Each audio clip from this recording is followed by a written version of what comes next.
देखो, मैं तुम्हारी माँ का खोया हुआ सम्मान वापस दिलाना चाहता हूँ। मैं उसे अपनी जान से भी ज़्यादा प्यार करता हूँ। मेरी ज़िंदगी का हर फैसला, हर सांस, हर ख्वाब अब उसी से जुड़ा हुआ है। मैंने जो भी सहा है, जो भी झेला है, वो सब इसलिए ताकि अंजलि को फिर से वही इज्जत, वही मुकाम मिल सके, जिसकी वो हकदार है। अभय पूरे आत्मविश्वास के साथ आरती की तरफ देखता है और कहता है, देखो आरती, मैं तुम्हें लड़की वालों की तरफ से समझकर यह प्रस्ताव भेज रहा हूँ। मैं कोई जबरदस्ती नहीं कर रहा, ना ही किसी को मजबूर करना चाहता हूँ। मैं बस इतना कहना चाहता हूँ कि मैं तुम्हारी माँ से शादी करना चाहता हूँ। मैं उसे अपनाना चाहता हूँ, उसका हाथ थामकर पूरी जिंदगी उसके साथ चलना चाहता हूँ। अभय की बात सुनते ही आरती का चेहरा गुस्से से लाल हो जाता है। उसकी आंखों में नफरत साफ झलकने लगती है। वह चीखते हुए कहती है, नहीं, कभी नहीं, ये नामुमकिन है। अरे, अपने पापा की जगह मैं आपको कभी नहीं दे सकती। आप चाहे जितनी भी कोशिश कर लो, मैं इस रिश्ते को कभी मंजूरी नहीं दूंगी। आरती यहीं नहीं रुकती। वह अपनी माँ और अभय के रिश्ते को छी कहकर ठुकरा देती है। उसके शब्द जहर से भरे होते हैं।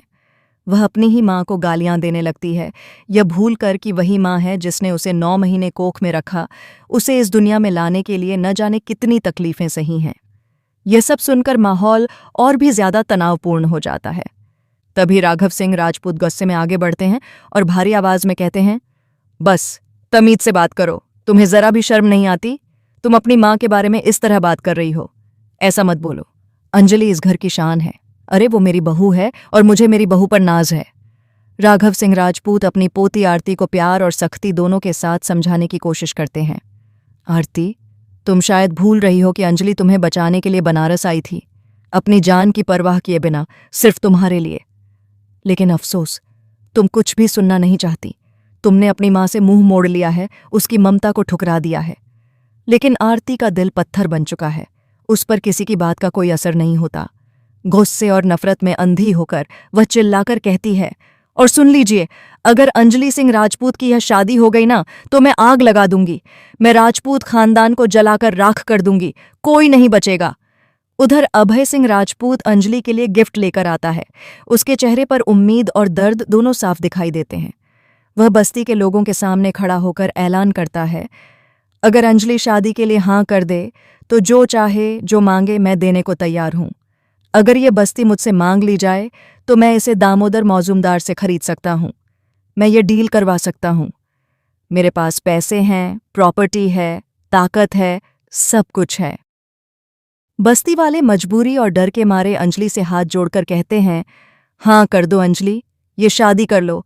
हमारी झोपड़ियां बच जाएंगी, हमारे बच्चों का भविष्य सुरक्षित हो जाएगा। अंजलि का दिल टूट जाता है। उसकी आंखों से आंसू बहने लगते हैं। वह गुस्से और दर्द में अभय को थप्पड़ मार देती है, लेकिन अंदर ही अंदर वह जानती है कि उसके पास अब कोई और रास्ता नहीं बचा है। भरे हुए गले से अंजलि कहती है, मैं यह शादी करूंगी, लेकिन सिर्फ बस्ती के लिए। अंदसने के लिए सही पास नहीं, अपनी खुशी के लिए नहीं।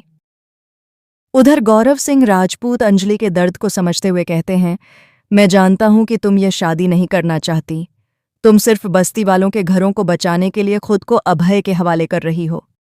वहीं वैभव सवाल उठाता है, लेकिन अभय ये बस्ती खरीदेगा कैसे? उसके पास इतने पैसे कहां से आएंगे?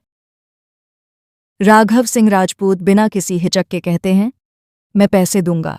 अगर इससे किसी की जिंदगी बच सकती है, तो यह मेरी जिम्मेदारी है।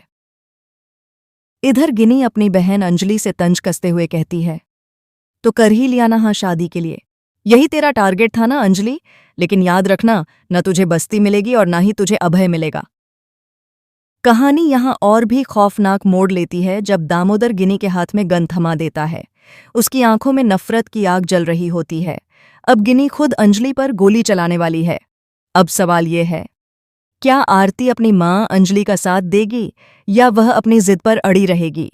क्या अंजलि की कुर्बानी रंग लाएगी या कहानी एक और दर्दनाक मोड़ लेगी?